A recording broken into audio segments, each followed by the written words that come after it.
नमस्कार, जय हिंद, वंदे मातरम। दोस्तों फिर से स्वागत है आपके अपने प्यारे से यूट्यूब चैनल पर। दोस्तों आज मैं संविधान के अनुच्छेद से बहुत ही ज़्यादा महत्वपूर्ण प्रश्नों की चर्चाएं करूंगा कि 50 ऐसे प्रश्नों को ला रहा हूं जो लगभग सभी परीक्षाओं के दृष्टिकोण से बहुत ज़्यादा महत्वपूर्ण है। तो दोस्तों अगर आप लोग तैयारी कर रहे हैं एसएससी की तो दोस्तों आपके लिए वीडियो बहुत ज़्यादा इंटरेस्टिंग और बहुत ज़्यादा इंपॉर्टेंट है दोस्तों। तो वीडियो के एंड तक बने रहिएगा। तो चलिए हम लोग दोस्तों शुरू करते हैं कि तुम्हारी तकलीफों का मैं एक मुकम्मल सा जवाब हूँ। कभी वक्त मिले तो मुझे भी पढ़ना, मैं भारत का संविधान हूँ। दोस्तों संविधान के अनुच्छेद का प्रश्न लाया हूँ। तो चलिए दोस्तों शुरू करते हैं समय को न बर्बाद करते हुए। हमारा पहला प्रश्न दोस्तों कि भारतीय संविधान के किस अनुच्छेद के अंतर्गत भाषण एवं अभिव्यक्ति की स्वतंत्रता के अधिकार की गारंटी दी गई है? तो इसका सही ऑप्शन हो जाएगा दोस्तों अनुच्छेद 29। अनुच्छेद 19 में अनुच्छेद 19 से लेकर 22 तक की स्वतंत्रता की बात की गई है दोस्तों। परंतु ये क्वेश्चन कह रहा है कि भारतीय संविधान के किस अनुच्छेद के अंतर्गत भाषण एवं अभिव्यक्ति की स्वतंत्रता दी गई है? तो अनुच्छेद 19 में। अनुच्छेद 19 कहता है कि अभिव्यक्ति की स्वतंत्रता, झंडा लहराने की स्वतंत्रता, बोलने की स्वतंत्रता और हमको जो सभा करने की स्वतंत्रता, व्यवसाय करने की स्वतंत्रता दोस्तों, ऐसे बहुत प्रकार के जो है दिया गया है। अनुच्छेद 19 से लेकर 22 तक स्वतंत्रताओं की बात की गई है। ठीक है दोस्तों, अब हम लोग चलते हैं कि अपने 20 नंबर के दो नंबर के प्रश्न की ओर। हमारा दूसरा नंबर का प्रश्न कह रहा है कि भारतीय संविधान के किस अनुच्छेद में प्रेस की स्वतंत्रता है? तो दोस्तों इसका सही जवाब हो जाएगा बी नंबर 19। अनुच्छेद 19 के पहले में कहा गया है कि आरटीआई तथा प्रेस की स्वतंत्रता। ठीक है दोस्तों, अब हम लोग चलते हैं अपने अगले तीसरे नंबर के प्रश्न की ओर। दोस्तों हमारा तीसरा नंबर का प्रश्न क्या कह रहा है कि मौलिक अधिकार के अंतर्गत कौन सा अनुच्छेद बच्चों के शोषण से संबंधित है? बच्चों के शोषण से संबंधित दोस्तों अनुच्छेद 24 है। बालात श्रम अनुच्छेद 24 कहता है दोस्तों 14 वर्ष से कम आयु के बच्चे 14 वर्ष के बच्चे किसी भी खतरनाक काम को नहीं कर सकते हैं। ये अनुच्छेद 24 कहता है और इसका ऑप्शन नंबर सी से हो जाएगा अनुच्छेद 24। ठीक है दोस्तों, अब हम लोग चलते हैं अपने चौथे प्रश्न की ओर। दोस्तों हमारा चौथा नंबर का प्रश्न कह रहा है कि भारतीय संविधान के किस अनुच्छेद में अल्पसंख्यकों के हितों के संरक्षण की व्यवस्था है? तो दोस्तों इसका सही जवाब हो जाएगा अनुच्छेद 29। अभी दोस्तों जो पेट वाला पेपर हुआ था उसमें एक क्वेश्चन पूछा गया था दोस्तों, बहुत ज्यादा महत्वपूर्ण है। देखिए एसएससी सीजीएल 2017 का बहुत ज्यादा इंपॉर्टेंट क्वेश्चन लाकर रखा हूं आप लोगों के लिए दोस्तों। आप लोग वीडियो के को स्किप मत करिएगा, पूरा देखिएगा दोस्तों। अब हम लोग चलते हैं अपने अगले प्रश्न की ओर। दोस्तों हमारा अगला प्रश्न है कौन से अनुच्छेद के अंतर्गत भारत का सर्वोच्च न्यायालय में नागरिकों को के मौलिक अधिकारों की रक्षा करता है? तो दोस्तों इसका सही जवाब हो जाएगा ए नंबर अनुच्छेद 32। अनुच्छेद 32 दोस्तों कौन से अनुच्छेद के अंदर भारतीय सर्वोच्च न्यायालय के नागरिकों के मौलिक अधिकार दोस्तों मौलिक अधिकारों की रक्षा करता है? तो अनुच्छेद 32 है दोस्तों। अनुच्छेद 32 को ही दोस्तों भीमराव अम्बेडकर जी ने संविधान की आत्मा कहा है। और किसको कहा है भैया? प्रस्तावना को कहा है। चलिए अब हम लोग चलते हैं अपने छठवें नंबर प्रश्न की ओर। हमारा छठा नंबर प्रश्न है कि भारत के महान्यायवादी की नियुक्ति से संबंधित अनुच्छेद कौन सा है? तो दोस्तों सही जवाब हो जाएगा बी नंबर अनुच्छेद 76। महान्यायवादी की चर्चा अनुच्छेद 76 में। ठीक है, अब हम लोग चलते हैं अपने अगले प्रश्न की ओर। 7वां नंबर का प्रश्न है कि कौन सा अनुच्छेद संसद के 2 अधिवेशनों के बीच 6 माह के अंतराल की अनिवार्यता का उल्लेख करता है? तो दोस्तों इसका सही जवाब हो जाएगा बी नंबर। दोस्तों इसका सही जवाब हो जाएगा सी नंबर अनुच्छेद 85 में। ठीक है दोस्तों, अनुच्छेद 85 में। ठीक है दोस्तों, अनुच्छेद 85। ठीक है, हम लोग चलते हैं 8वें नंबर प्रश्न की ओर। 8वां नंबर का प्रश्न है कि राष्ट्रपति संविधान के किस अनुच्छेद के अंतर्गत लोकसभा को भंग करते हैं? तो सही जवाब हो जाएगा डी ऑप्शन डी अनुच्छेद 85 की। ठीक है, अब हम लोग चलते हैं अपने अगले प्रश्न की ओर। हमारा अगला प्रश्न है कि संविधान के किस अनुच्छेद द्वारा संसद की संयुक्त बैठक का प्रावधान किया गया है? तो इसका सही जवाब हो जाएगा एक नंबर अनुच्छेद 108 में। ठीक है, अनुच्छेद 108 में। ठीक है, अब हम लोग चलते हैं 10वें नंबर प्रश्न की ओर। 10वां नंबर प्रश्न है कि लोकसभा एवं राज्यसभा के संयुक्त अधिवेशन के विषय में प्रावधान संविधान के किस अनुच्छेद में किया गया है? कि एसएससी सीएचएसएल 2016 का प्रश्न है। अब की बार जो यूपीएसआई का पेपर हुआ था दोस्तों उसमें ये भी क्वेश्चन आया था। ठीक है, लोकसभा एवं राज्यसभा के संयुक्त अधिवेशन के विषय में प्रावधान संविधान के किस अनुच्छेद? तो अनुच्छेद 108 में। ठीक है, बी नंबर का क्वेश्चन सही है।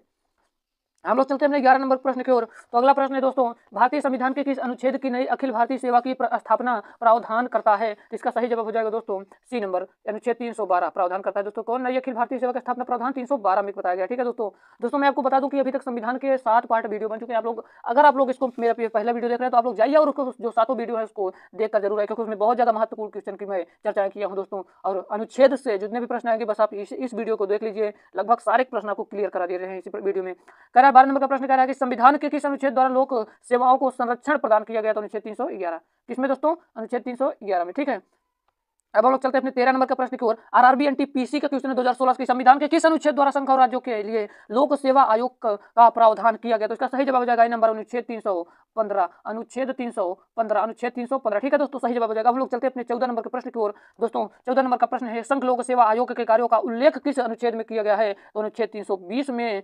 अनुच्छेद 320 में संघ लोक सेवा आयोग के कार्यों का उल्लेख किया गया है। तो सही जवाब हो जाएगा बी नंबर। दोस्तों अभी एमसीक्यू चल रहा है और जैसे एमसीक्यू खत्म होगा मैं आपको विस्तृत एक क्वेश्चन को बताऊंगा दोस्तों। आपको टेंशन लेने की कोई जरूरत नहीं है, बस आप हमारे चैनल को सब्सक्राइब कर दीजिए, क्योंकि ऐसे इंटरेस्टिंग वीडियो आप लोगों के लिए लाते रहेंगे। 15 नंबर का प्रश्न है दोस्तों कि संविधान के किस अनुच्छेद के प्रावधानों के अंतर्गत भारत सरकार द्वारा भारत रत्न, पद्म भूषण अलंकरण प्रदान किए जाते हैं, तो अनुच्छेद 18 में। ठीक है दोस्तों, अनुच्छेद 18 में। अब हम लोग चलते हैं अपने अगले प्रश्न की ओर। अगला प्रश्न है कि संविधान के किस अनुच्छेदों के अंतर्गत अल्पसंख्यकों और उनकी संस्कृति के संरक्षण और अपनी पसंद की शिक्षा संस्थानों के स्थापना व संचालन के अधिकार को मान्यता प्रदान की गई है? तो सही जवाब हो जाएगा दोस्तों डी नंबर, अनुच्छेद 29 व 30 में। ठीक है, अनुच्छेद 29 व 30। अनुच्छेद 30 कहता है कि हितों में संरक्षण, ठीक है, और अनुच्छेद 30 कहता है कि इनकी शिक्षा, तो ऑप्शन दोनों मिला के पीछे है, तो इसका 29 और 30 होगा। ठीक है, अब लोग चलते हैं अपने 17 नंबर प्रश्न को। हमारा 17 नंबर का प्रश्न है दोस्तों कि संविधान के किस अनुच्छेद में यह व्यवस्था की गई है कि प्रत्येक राज्य शिक्षा के प्राथमिक स्तर पर मातृभूमि भाषा के में शिक्षा के पर्याप्त सुविधाओं की व्यवस्था करने का प्रयास करेगा?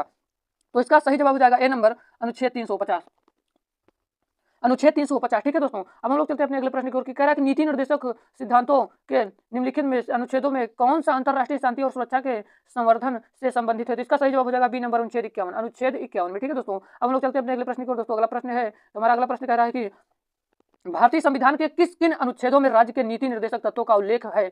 किस अनुच्छेद में है दोस्तों? तो इसका सही जवाब हो जाएगा दोस्तों, इसका सही जवाब हो जाएगा बी नंबर, इसका सही जवाब हो जाएगा दोस्तों, इसका जवाब सही हो जाएगा सी नंबर, अनुच्छेद 36 से लेकर अनुच्छेद 51 तक। ठीक है दोस्तों, अब हम लोग चलते हैं अपने अगले प्रश्न की ओर। दोस्तों हमारा अगला प्रश्न कह रहा है कि भारतीय संविधान कह रहा है कि हमारा अगला प्रश्न कह रहा है भारतीय संविधान के अंतर्गत कल्याणकारी राज्य की अवधारणा निम्नलिखित में से किस अनुच्छेद में वर्णित है? तो सही जवाब हो जाएगा डी नंबर, अनुच्छेद 39 में। ठीक है दोस्तों, अब हम लोग चलते हैं अपने अगले प्रश्न की ओर। हमारा अगला प्रश्न है कि भारतीय संविधान का कौन सा अनुच्छेद राज्य सरकारों को ग्राम पंचायतों के गठन का निर्देश देता है? तो इसका सही जवाब हो जाएगा दोस्तों, इसका सही जवाब हो जाएगा ए नंबर, अनुच्छेद 40। ठीक है, अनुच्छेद 40। भारतीय संविधान का कौन सा अनुच्छेद में राज्य सरकारों का ग्राम पंचायतों का गठन? तो अनुच्छेद 40 में। ठीक है दोस्तों, अब हम लोग चलते हैं अपने अगले प्रश्न की ओर। दोस्तों हमारा 22 नंबर का प्रश्न है, 42वें संविधान संशोधन द्वारा संविधान के किस अनुच्छेद में मौलिक कर्तव्यों को जोड़ा गया? तो दोस्तों इसका सही जवाब हो जाएगा अनुच्छेद 51 के ए में, अर्थात इसका सही जवाब हो जाएगा बी नंबर, ऑप्शन बी। ठीक है, अब हम लोग चलते हैं अपने अगले प्रश्न की ओर। हमारा अगला प्रश्न है कि भारतीय संविधान के किस अनुच्छेद में मौलिक कर्तव्यों की चर्चा की गई है? तो इसका सही जवाब हो जाएगा अनुच्छेद 51 के, इसके पहले बताया था, तो इसका सही जवाब हो जाएगा सी नंबर।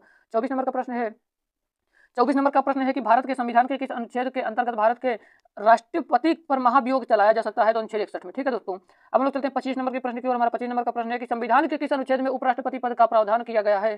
किस उपराष्ट्रपति पद का प्रावधान किया गया है? तो इसका सही जवाब हो जाएगा अनुच्छेद 63, ए नंबर, ऑप्शन सही हो जाएगा। ठीक है, अब हम लोग चलते हैं अपने अगले प्रश्न की ओर। अगला प्रश्न है दोस्तों, अगला प्रश्न कह रहा है कि संविधान के किस अनुच्छेद के अंतर्गत मंत्रीगण सामूहिक रूप से लोकसभा के प्रति उत्तरदायी हैं? तो इसका सही जवाब हो जाएगा बी नंबर, अनुच्छेद 75। ठीक है दोस्तों, अब हम लोग चलते हैं अपने अगले प्रश्न की ओर। दोस्तों हमारा अगला प्रश्न है कि संविधान का कौन सा अनुच्छेद संविधान के कौन सा अनुच्छेद मंत्री परिषद के गठन के बारे में आधारभूत नियम निर्धारित करता है? तो इसका सही जवाब हो जाएगा सी नंबर, अनुच्छेद 75। ठीक है दोस्तों, अब हम लोग चलते हैं अपने अगले प्रश्न की ओर। हमारा अगला प्रश्न है कि भारतीय संविधान के किस अनुच्छेद के में निर्वाचन आयोग के लिए प्रावधान है? इसका दोस्तों इसका सही जवाब हो जाएगा डी नंबर, अनुच्छेद 324। ठीक है, अब हम लोग चलते हैं 29 नंबर के प्रश्न की ओर। 29 नंबर का प्रश्न है कि लोकसभा में एंग्लो इंडियन समुदाय के प्रतिनिधित्व के लिए प्रावधान संविधान के किस अनुच्छेद के अंतर्गत किया गया है? तो इसका सही जवाब हो जाएगा दोस्तों, इसका सही जवाब ये नंबर हो जाएगा अनुच्छेद 331।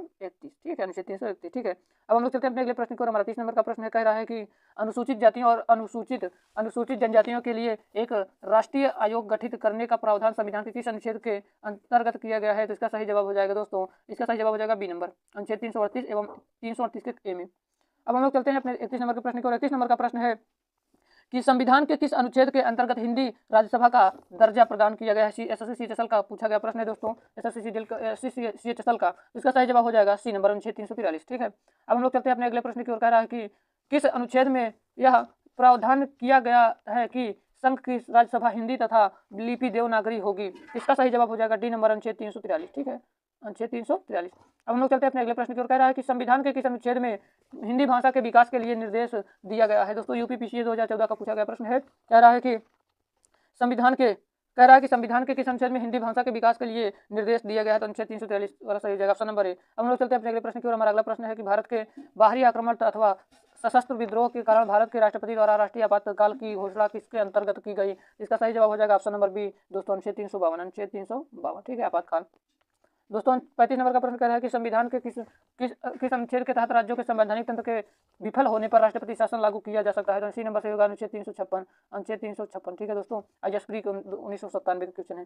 दोस्तों 36 नंबर का प्रश्न है कि संविधान के किस अनुच्छेद के आधार पर वित्तीय आपात की उद्घोषणा राष्ट्रपति करता है? तो अनुच्छेद 360 डी नंबर वाला ऑप्शन सही हो जाएगा।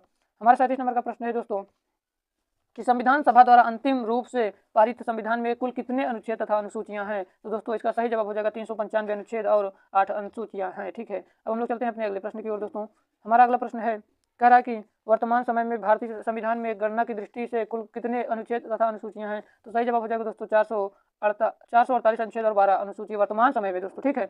और इसके पहले देखिए क्या कह रहा है, संविधान सभा द्वारा अंतिम रूप से पारित, ठीक है। तो अंतिम रूप से पारित 395 अनुच्छेद और 8 अनुसूचियां और वर्तमान में 448 अनुच्छेद और 12 अनुसूचियां, ठीक है। तो 39 नंबर का प्रश्न है कि संविधान के किस अनुच्छेद में यह अंकित है कि इंडिया अर्थात भारत राज्यों का एक संघ है। तो दोस्तों इसका सही जवाब हो जाएगा, इसका सही जवाब हो जाएगा दोस्तों, इसका सही जवाब हो जाएगा सी नंबर अनुच्छेद 1 में, ठीक है। भारत राज्यों का संघ है। अब हम लोग चलते हैं अपने 40 नंबर के प्रश्न की ओर। 40 नंबर का प्रश्न है कि संविधान के अनुच्छेद 1 में भारत को क्या कहा गया। तो क्या कहा गया था दोस्तों इसका सही जवाब हो जाएगा राज्यों का संघ, डी नंबर, ठीक है। अब हम लोग चलते हैं अपने 41 नंबर के प्रश्न की ओर। कह रहा है सर्वोच्च न्यायालय अपने द्वारा सुनाए गए किसी निर्णय या आदेश का पुनरावलोकन कर सकता है। यह व्यवस्था संविधान के किस अनुच्छेद में उपबंधित है, ठीक है। यूपी लोअर पीसीप्री का है दोस्तों, ठीक है। क्वेश्चन पूछा गया है कि संविधान न्यायालय अपने द्वारा सुनाए गए किसी निर्णय या आदेश पुनरावलोकन कर सकता है। यह व्यवस्था संविधान की संशोधन में अनुच्छेद 137 में, ठीक है। अब हम लोग चलते हैं अपने अगले प्रश्न की ओर। हमारा अगला प्रश्न है कि संविधान के निम्नलिखित में से किस अनुच्छेद में यह व्यवस्था दी गई है कि उच्चतम न्यायालय द्वारा विनिश्चित विधि भारत के राज्य क्षेत्र के भीतर सभी न्यायालयों पर आवदुकर होगी। तो इसका दोस्तों सही जवाब हो जाएगा बी नंबर अनुच्छेद 141। अब हम लोग चलते हैं अपने 43 नंबर के प्रश्न की ओर। 43 नंबर का प्रश्न है कि संविधान के किस अनुच्छेद के अंतर्गत अधीनस्थ न्यायालय तथा या जिला न्यायालय का प्रावधान किया गया है। तो इसका सही जवाब हो जाएगा सी नंबर अनुच्छेद 233, ठीक है। अब हम लोग चलते हैं अपने 44 नंबर प्रश्न की ओर। कह रहा है कि किस अनुच्छेद के तहत अवशिष्ट शक्तियां केंद्र के पास है। तो इसका सही जवाब हो जाएगा डी नंबर अनुच्छेद 248, ठीक है। अब हम लोग चलते हैं अपने 45 नंबर के प्रश्न की ओर दोस्तों। राज्यों द्वारा प्रार्थना करने पर भारत की संसद उन राज्यों के लिए किस अनुच्छेद के अंतर्गत कानून बना सकती है। इसका सही जवाब हो जाएगा नंबर 252 के अंतर्गत, ठीक है। अब हम लोग चलते हैं अपने 46 नंबर प्रश्न की ओर कि भारतीय संविधान के अंतर्गत निम्नलिखित में से कौन सा अनुच्छेद संसद को राज्य सूची के विषय में संबंध में विधि बनाने की शक्ति प्रदान करता है। जिसका सही जवाब हो जाएगा बी नंबर अनुच्छेद 249, ठीक है दोस्तों। अब हम लोग चलते हैं अपने 47 नंबर प्रश्न की ओर। हमारा 47 नंबर का प्रश्न कह रहा है कि भारतीय संविधान का कौन सा अनुच्छेद संसद को अंतर्राष्ट्रीय समझौता को लागू करने के लिए विधि निर्माण करने की शक्ति प्रदान करता है दोस्तों। तो इसका सही जवाब हो जाएगा ए नंबर अनुच्छेद 250, ठीक है दोस्तों, अनुच्छेद 250, ठीक है।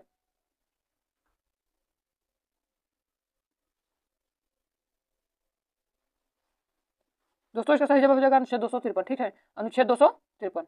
अब हम लोग चलते हैं अपने अगले प्रश्न की ओर। हमारा 48 नंबर का प्रश्न है कि भारत के संविधान के अनुच्छेद 350 के अधीन उपलब्ध किसके संबंधित है। तो प्राथमिक स्तर पर मातृभूमि में शिक्षा सुविधाओं की व्यवस्था करने का उपलब्ध है। तो डी नंबर का ऑप्शन सही हो जाएगा, ठीक है। अब हम लोग चलते हैं अपने 49 नंबर प्रश्न को। भारत के संविधान का अनुच्छेद 368 किसके संबंध में है। तो इसका सही जवाब हो जाएगा ए नंबर, संविधान का संशोधन करने की भारत की संसद की शक्ति है, ठीक है। अब हम लोग चलते हैं अपने आखिरी प्रश्न की ओर। हमारा आखिरी प्रश्न कह रहा है कि संविधान का वह कौन सा अनुच्छेद जिसके बाहर दुरुपयोग की शिकायत संसद के भीतर तथा बाहर सर्वाधिक हुई है, जिसका प्रयोग केंद्र में सत्तारूढ़ दल के अनेक बार अपने स्वार्थ में किया गया। तो इसका सही जवाब हो जाएगा दोस्तों बी नंबर अनुच्छेद 356। अभी दोस्तों अभी एक आध दो क्वेश्चन बचा है। 51 नंबर का प्रश्न है हमारा, किस अनुच्छेद के अंतर्गत जम्मू कश्मीर को भारतीय संविधान द्वारा विशेष स्थिति प्रदान की गई है। दोस्तों इसका सही जवाब हो जाएगा सी नंबर अनुच्छेद 370। दोस्तों अगर आपको वीडियो पसंद आए तो लाइक कर दीजिएगा और चैनल को सब्सक्राइब कर दीजिएगा। मिलते हैं नेक्स्ट वीडियो में, तब तक जय हिंद वंदे मातरम। आपको ऐसे ही वीडियो प्रोवाइड करते रहेंगे। आप कोई भी तैयारी कर रहे हैं तो हमारे यूट्यूब चैनल के साथ जुड़ जाइए। जय हिंद वंदे मातरम।